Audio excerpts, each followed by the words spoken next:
Hello everybody, LPA coaching 60-60 में आप लोगों का स्वागत है। आज का टॉपिक पौधों से रिलेटेड है। पौधों में परिवहन कैसे होता है, मतलब पौधों में परिवहन, जैसे हम लोगों के अंदर परिवहन होता है ब्लड का, वैसे पौधों में परिवहन कैसे होता है। प्रायः आप लोगों ने देखा होगा या किसी को देखा होगा या स्वयं किया होगा कि पौधों में जब हम पानी डालते हैं और कुछ ऐसे पौधे होते हैं जो सूखे हैं, उसको हम पानी देते हैं, थोड़ी देर बाद वो हरे भरे हो जाते हैं। तो ऐसा क्यों होता है? और पानी हमने जड़ में दिया और पत्तियां कैसे, पत्तियां सूखी थी और पानी हमने जड़ में डाला और पत्तियां पत्तियां जो है हरी भरी हो गई। तो ये आप लोगों ने देखा होगा और इसको किया भी होगा। तो ऐसा क्यों होता है?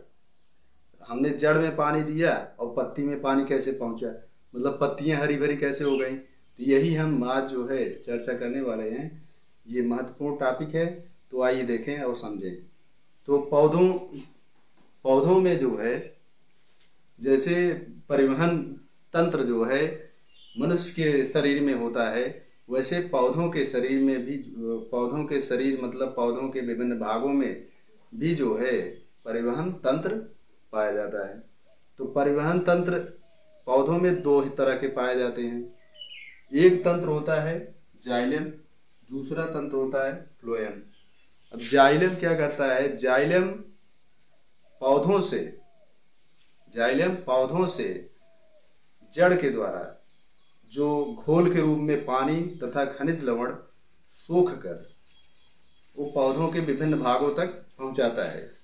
और आप जानते ही हैं कि सूर्य के प्रकाश से जो है प्रकाश संश्लेषण की क्रिया संभव होती है। तो सूर्य के प्रकाश से प्रकाश संश्लेषण की क्रिया हो रही है और जड़ से पानी तथा खनिज लवण सोख कर पौधों के विभिन्न भागों तक वो पहुंचता है। ठीक है, तो मतलब जाइलम का काम क्या है?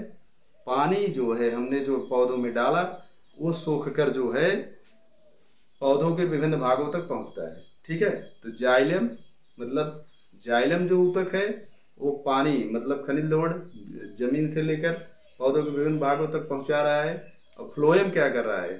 फ्लोएम जो प्रकाश संश्लेषण से जो भोजन तैयार हो रहा है, कार्बन डाइऑक्साइड और सूर्य के प्रकाश से जो हमको मतलब पौधों को भोजन मिला, उसको घोल के रूप में पौधों के विभिन्न भागों तक पहुंचाता है। अब देखिए, यहाँ देखिए, एक सूखा पौधा है, सूर्य की रोशनी थी इन दोनों को मिल रही है, लेकिन इनको पानी नहीं मिल पा रहा है, तो इसलिए सूख गया है। तो जो पानी इसमें डाला गया तो ये पत्तियां हरी भरी हो गई। तो मतलब प्रकाश संश्लेषण की क्रिया तो होगी, जब हरी रहेगी तभी संभव हो पाएगी। जब पानी नहीं मिलेगा, खनिज लवण नहीं मिलेगा, तो ये जो है पत्तियां हरी भरी नहीं हो पाएंगी। तो मतलब दो क्रियाएं होती है। तो इन पौधों में ये ऐसे जो है ये संरचनाएं, मतलब पतली पतली जो है ऊतक एक दूसरे से जुड़े रहते हैं पूरे पौधों में। तो वही जो है मिट्टी से जो है खनिज तथा जल पौधों के ऊपरी हिस्सों में हर जगह पहुंचा रहे हैं। और जो यहाँ से फ्लोएम जो यहाँ से भोजन तैयार हो रहा है, वो क्या कर रहा है?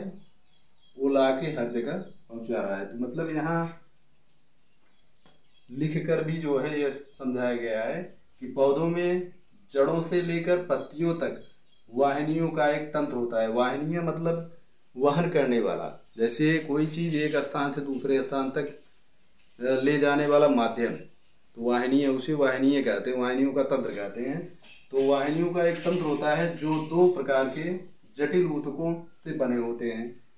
एक जाइलम है, एक फ्लोएम है। मैं आपको चर्चा कर ही दिया कि जाइलम और फ्लोएम, मतलब जाइलम और फ्लोएम। अब जाइलम का काम क्या है? जाइलम जड़ों द्वारा अवशोषित जल एवं खनिज लवणों को के रूप में तनों से पत्तियों तक पहुंचाता है। मतलब जाइलम क्या करता है?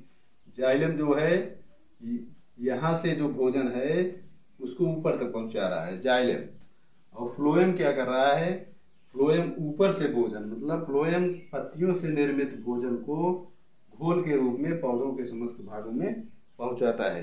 तो मुख्य रूप से, मतलब इसका अर्थात जो है पौधों का मुख्य भाग जाइलम और फ्लोएम ऊतक है, जो भोजन को बनाने में सबसे इम्पोर्टेंट रोल अदा कर रहा है।